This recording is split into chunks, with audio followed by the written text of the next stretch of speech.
Hello everybody, welcome to the Coaching Conversation. I'm Graham Wiley and I've been coaching business leaders for the last 2 decades. In this series we're going to explore some of the things I've seen and learned in that 2 decades and hopefully help you see how you can become more focused, more effective and hopefully happier in your life. So it's now time to sit back, relax and enjoy the Coaching Conversation. Welcome, Matt, to this episode of the Coaching Conversation. So I'm Roz McDonald. I've been working with business leaders for 10 years, mentoring and coaching.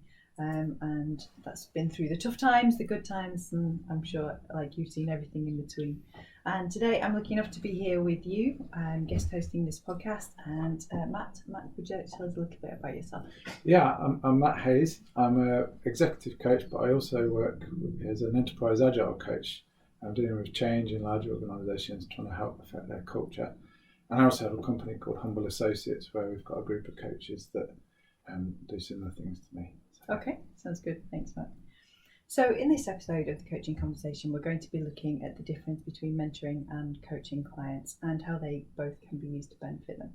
So how would you explain the difference between mentoring and coaching? Sure. So with coaching, fundamentally, it's about helping the other think. And that could be for them to unblock problems. I mean, even as a coach myself, I can't coach myself. Mm-hmm. And so the interventions a coach makes is in service of thinking outside of what you normally would have. So someone just pushing in an open question that, I haven't thought about that before, and facilitating the space. Mentoring, from my perspective, and there's lots of ways this can be done, but the mentoring for me is fundamentally I have knowledge about something and I'm not necessarily telling them what to do, but more guiding them, supporting them, pointing them at useful things that might help them, or if I do have an experience, sharing that with them so that they can see what happens from a historic perspective. You've been there and done that, yeah, absolutely. Yeah, I mean, I think they're both very important methods of improvement, but they are very different at the same time. Could you give us a couple of examples of situations where you've perhaps used both in a coaching session or a session with clients? Sure. So I often do a time to think coaching, and fundamentally that is very light touch. The questions are so open and powerful, designed to keep you thinking. Mm-hmm. And so it's not contextual at all. And so obviously some clients might want something back from that. But what I then keep towards the end of the session would be to say, okay, is there anything you would like to go a bit deeper into? Mm-hmm. And if they have something specific, we would then talk about that. So fundamentally, I would probably segregate it a little bit. Okay. Yeah.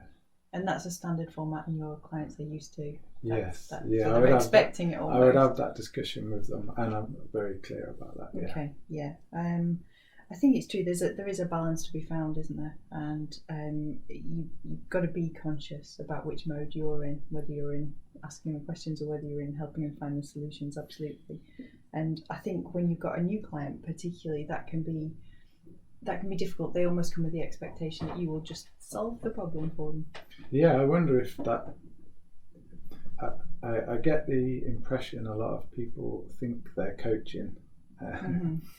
Certainly, when I didn't know the difference, I used to think, I'll help this person. And in an organisational setting, I think someone gave me this nice phrase. I might have been imposing help on people.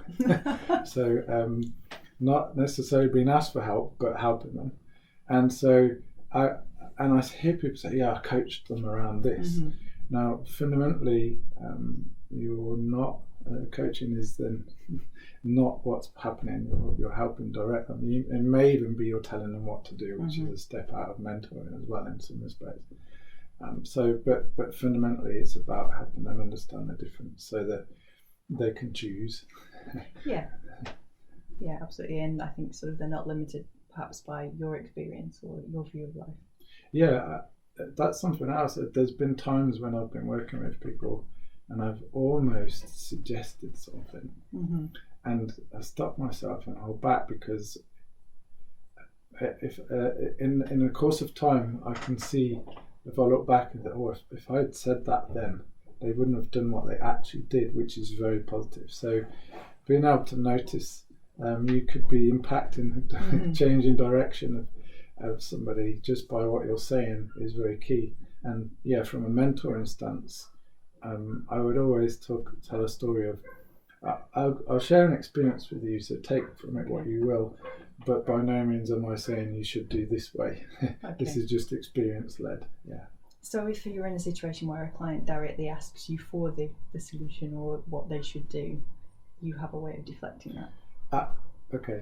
So I guess if they have no experience of something, I would either point them at some resources to help, or I'd offer to do some training or something with them to get some skill in it. At that point, they're then in a position to know what they actually want. Okay. But I think you can easily fall into the trap of assuming what somebody wants. So in a coaching session, when I'm offering a bit of mentoring, I'm very clear with them. If they ask something, be very explicit, and I will talk directly to that. Okay. Rather than just trying to guess what they wanted and then spilling out a load of other stuff. Yeah. That's great, thank you.